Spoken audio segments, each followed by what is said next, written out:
I'd like you to welcome Dr. Michael Macaulay, who is Director of the Institute of Governance and Policy Studies at Victoria University and Associate Professor in Public Management at the School of Government. Please welcome Dr. Michael Macaulay.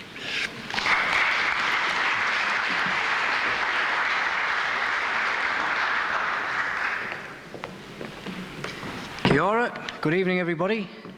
It's very nice to be stood behind a lectern. It allows me to channel my inner Derek Nimmo, who some of you may remember from the 70s. I'd just like to thank Jan, I'd like to thank Public Good, I'd like to thank everyone for inviting me this evening and allowing me to speak to you. It's a great privilege, it's a great honour. It's a great challenge to follow such a wonderful presentation of yours, Bronwyn. That was magnificent, may I say. And a cold chill went up my spine by how good it was and knowing I was following you. And it reminded me of the old adage about when you give people feedback on your performance. They always say, don't they, that you start with something brilliant and positive and exciting and energetic, and then you get all the misery and the pain and the disappointment and the bad stuff goes second, and then you start again, don't you, with the positive at the end and energise people again. Now, there are 3 presentations tonight, and I'm the middle one. So I don't know what Jan really thinks of me, but, you know, make of it what you will. Now, I'm going to speak about the Open Government Partnership, but before I do, if I could just offer some reflections of something I was mulling over during Sir Lloyd's opening remarks and then Bronwyn's wonderful presentation. There are a lot of things we can talk about democracy, and I thought, Bronwyn, your point about the different forms of democracy as a process, as a value, etc., is extremely, extremely important. But I think there's one thing we often forget about democracy as a political concept, as a political ideal. And that is that it's become successful in spite of thousands of years of Western political philosophical tradition, not because of it. Socrates, intellectual snob that he was, certainly didn't believe in democracy, although he abided by the democratic decision to kill himself. His pupil Plato certainly didn't believe in democracy, and indeed was the instigator of the idea of the noble lie to keep the unwashed masses at bay. Aristotle, of course, was no democrat, and may I respectfully suggest that we have the Islamist countries to thank for preserving Aristotle and for reintroducing Aristotle into Europe so that Thomas Aquinas and others could appropriate him for a new world. Augustine didn't give 2 hoots about democracy. And even if we look at the great social contract theorists, Hobbes, Locke, Pufendorf, Rousseau, they all have a discussion about democracy. But really, it's about the limits that we need to place in it again so that people don't rise above themselves and that those in power can remain protected. It's interesting, however, that democracy prevails. Why is that? Possibly, my friends, because there's something intrinsically good and something intrinsically noble about it. And I think the nobility of democracy cuts to the heart of what Bronwyn was just talking about, if I may be so bold, so thank you again. However, I am here to talk about the Open Government Partnership. Now, hands up, anybody who's actually heard of the Open Government Partnership? A smattering of hands. Hands up if anyone who's heard about the Open Government Partnership knows what it actually is. A fewer hands indeed. And those 3 people, well, we've all discussed it, haven't we? So, you would. Isn't that interesting? Open Government Partnership, my friends, is about transparency. It's about openness. It's about communication. It's about consultation. And it's a really important and innovative global international initiative, and yet very few people have heard of it. I find that quite alarming, to be brutally honest. Just to give you a couple of pieces of information, about the OGP. As you can see, the OGP was founded a few years ago, 2011, at which point New Zealand was actually invited to join, and at that point decided that it didn't need to join at that point. And 8 countries launched the Open Government Partnership. It now stands at 64 countries. France and Tunisia have been the latest countries to join, although there is also a declaration from Papua New Guinea that they are going to start the process of becoming a member of the OGP as well. And basically what it is with the Open Government Plan, I'm going to go into the details of it in a second, but essentially it allows nations to produce action plans that provide firm, detailed, measurable, tangible commitments in order to promote transparency and accountability and community governance and consultation and all these great things. It has to be tangible, it has to be measurable. New Zealand joined in December last year and is currently, it's actually finalised It hasn't been published yet, but it has finalised its action plan. And my understanding is, and if anyone knows differently, please do correct me, that the action plan is now currently with the OGP Secretariat, who are reviewing it and seeing what they make of it before it comes back to New Zealand and becomes published. But one of the big, bold claims about the OGP is that many of the great things it's trying to promote will, of course, promote trust. And this intrigued me, because I live, well, as you can probably tell, I'm originally from the UK, from the glamour capital of the UK, in fact, Middlesbrough, where we don't need riots for it to end up being burnt out and derelict, to be brutally honest with you. That's just my next door neighbour's house. I wish I was joking. But obviously people in the UK hate politicians and hate their government, and have a proud tradition of hating politicians and hating their government, even when they have state funerals that aren't really state funerals, but they are really, aren't they? We hate them. And one of the things that we've apparently done is lose trust in our politicians. Now, we lost trust in our politicians for the last 3 or 4 years in a row before I came out here last year, which amazed me, because I didn't think there was anyone left who actually trusted a politician in the UK. But since I arrived in New Zealand last year, I was also told, reliably, that people in New Zealand also have a major trust problem with their politicians, with their government. Now, I don't know, I'm not going to ask you. I can see from some faces there's a lot of people agreeing with that statement. But of course, being the geeky academic that I am, I decided to look up a few statistics about this, if I could, and I actually found, ladies and gentlemen, this may surprise you, that New Zealand bucks the trend in trust in government. And in fact, whereas the trend for all OECD countries has declined from 2007 to 2012 by 5 percentage points, I believe, New Zealand's percentage points, which was way above the OECD average in terms of trust anyway, is now even higher. So, I don't know what you think about that, but clearly there are some people in New Zealand who love the government and trust them implicitly, which has got to be a healthy thing. As long as not everyone does, that's all right, but that's got to be a healthy thing. Now, I'm hearing mumbling, so I'll let you digest that for a second, but there you go. Don't blame me, blame the statisticians at the OECD. Jan, I presume you'll be able to put these, give these out somehow so you can follow the links yourself, so you can see I've not made that up. So getting back to the OGP. It rests, the OGP, on two sets of initiatives. What's called the grand challenges and what's called the values of the OGP. And you can see I've tried to map both here. I apologise. Obviously the values are in the diagram. You can't see them very well, so I'll just elucidate them for a second.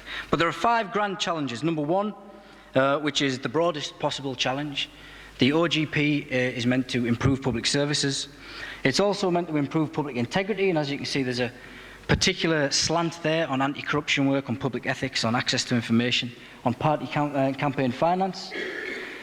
There is the idea of more effectively managing public resources, which clearly ties in with number 1 quite closely, but has a particular focus there on things like procurement and so on and so forth.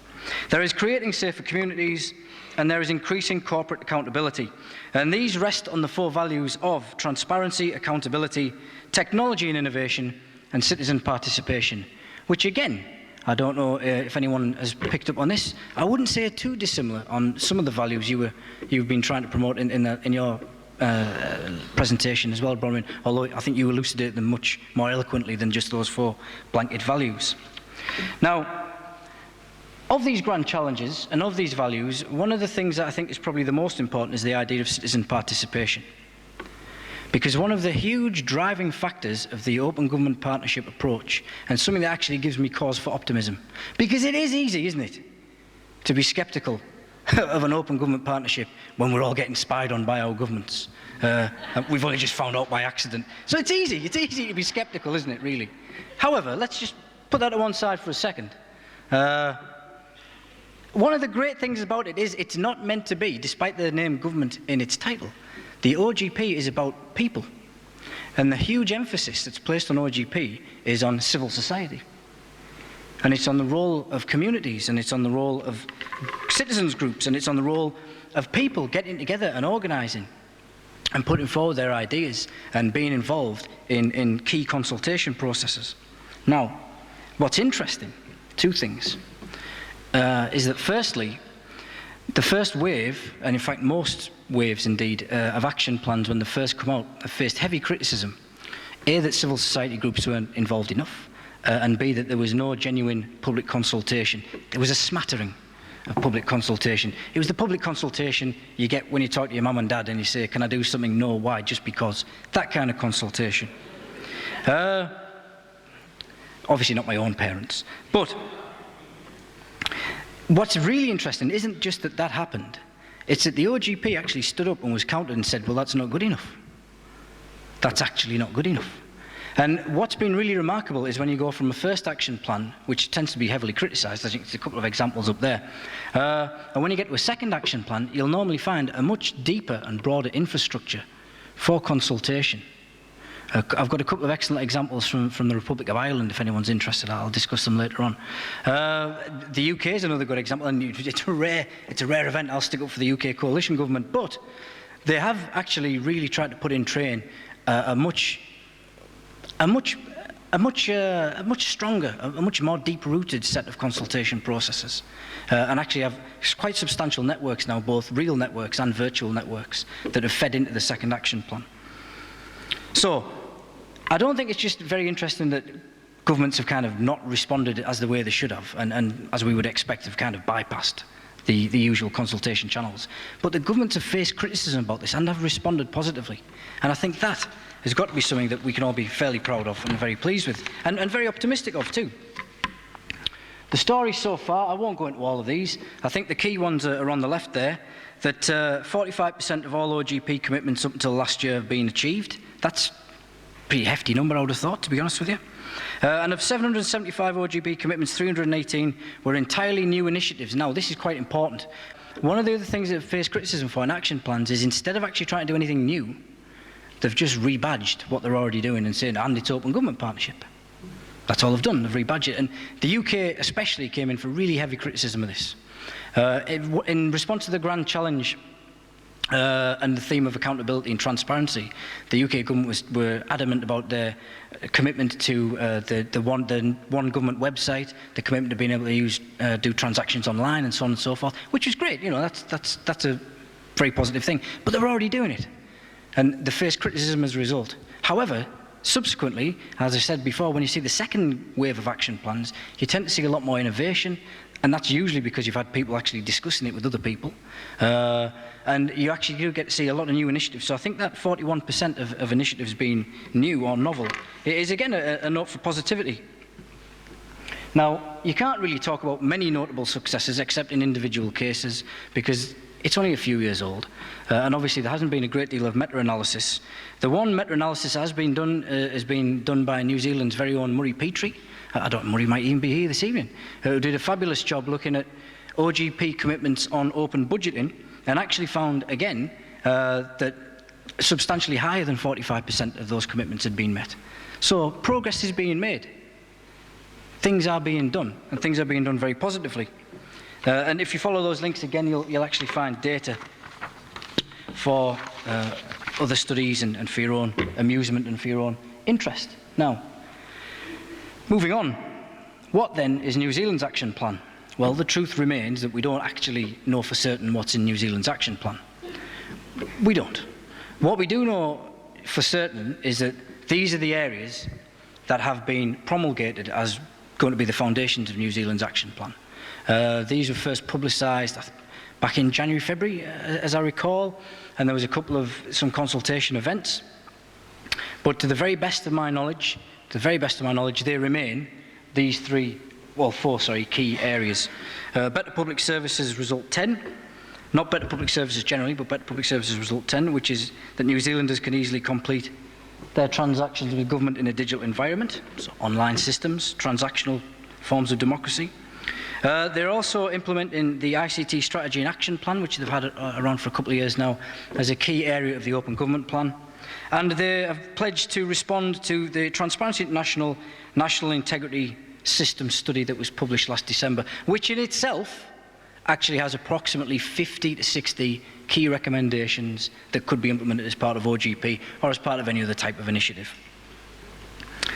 Now, the questions are, firstly, if it remains the case that they're the only three major pillars of the OGP action plan, and I say this with absolute respect to the people who've worked on it, it will definitely be the case that this will be the thinnest action plan of any OGP nation, and indeed by far, by some country mile, the least amount of commitments. So the question is, and I'd like, hopefully if you have time to reflect on this, do think about this. Not going, oh, wasn't that terrible, what a rubbish action plan. I think the important thing here is to become engaged in this process and think for ourselves, well, how do these translate? How do these translate? If it was up to us, how would we translate these ideas? Because, for example, right, better public services, you could easily plot the 10 key achievements for better public services. You can plot them against the 5 grand challenges, and they fit in really quite nicely. You can do it. You can actually see where the synergy is. You can actually see where it meshes together. The question is, will that be done?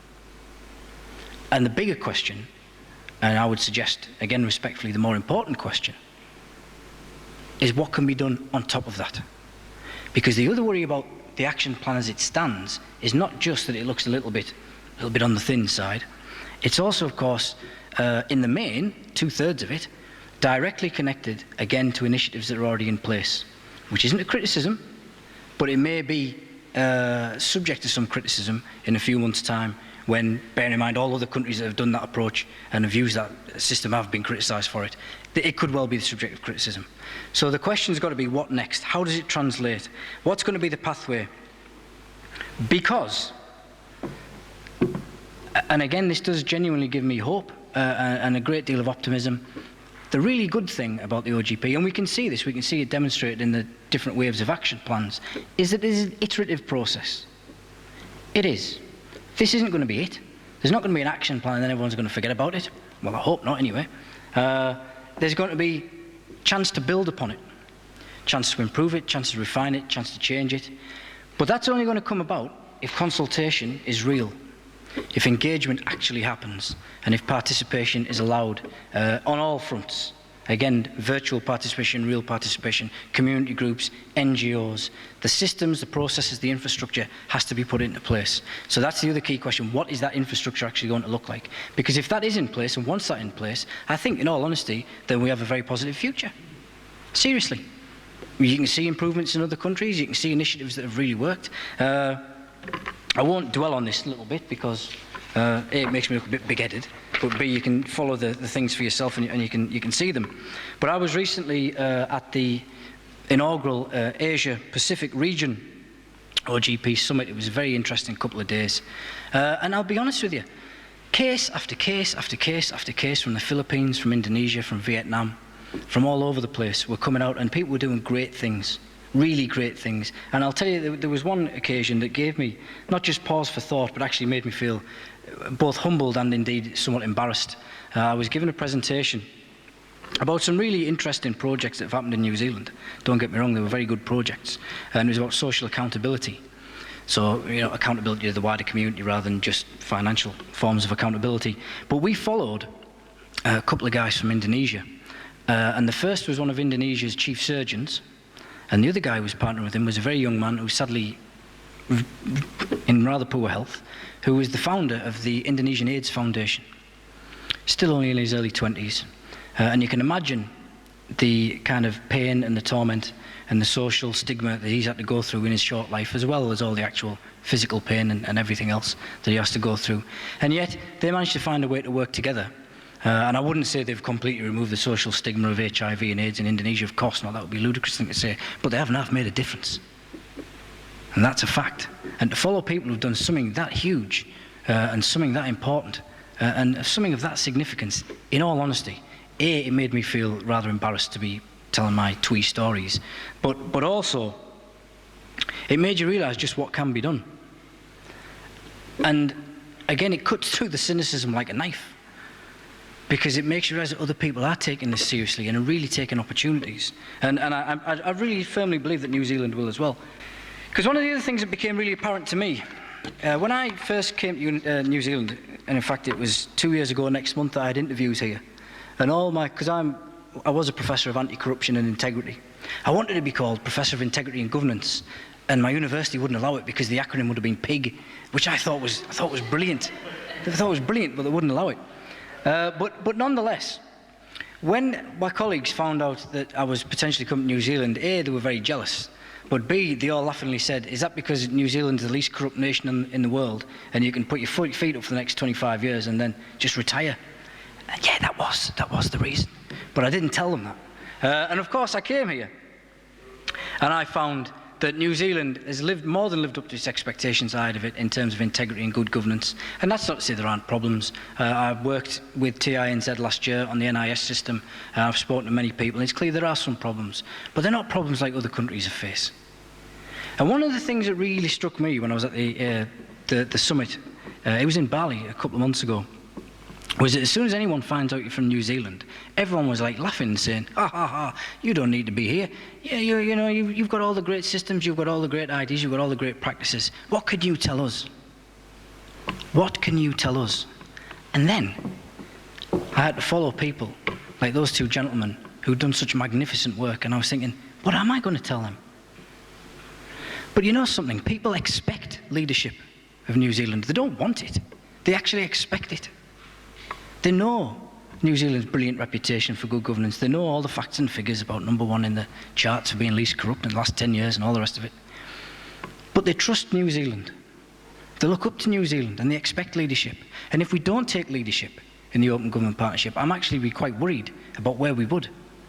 Particularly on the global stage, we all, I'm sure, have our opinions on where we could influence the international community. But if we can't influence them here, where are we going to do it? There's a huge leadership role to play, and that's not because there's a vacuum, it's just because people want us to be involved.